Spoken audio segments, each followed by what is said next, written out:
Doctrine of cross, சிலுவையை பற்றின காரியங்கள், வேதாகமத்தில் எழுதப்பட்ட காரியங்கள், அவரால் சொல்லப்பட்ட காரியங்கள், அவரை விசுவாசிக்கிற நமக்கு எப்படி இருக்கிறதா? தேவனுடைய பலனாய் இருக்கிறது.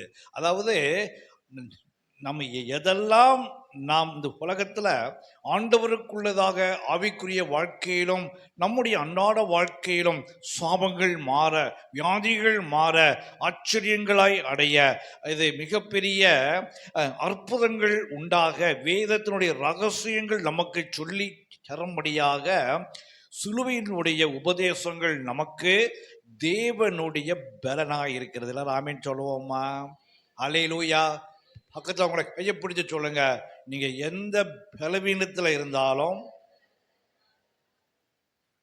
சரீரபரமான பலவீனத்தில் இருந்தாலும், சிந்தையில பலவீனமாய் இருந்தாலும், உங்களுடைய எண்ணங்களில பலவீனமாய் இருந்தாலும், பயந்து போய் இருந்தாலும், இன்று ஆச்சரியமாய் மாறுவதாக சிலுவை பற்றின உபதேசம்.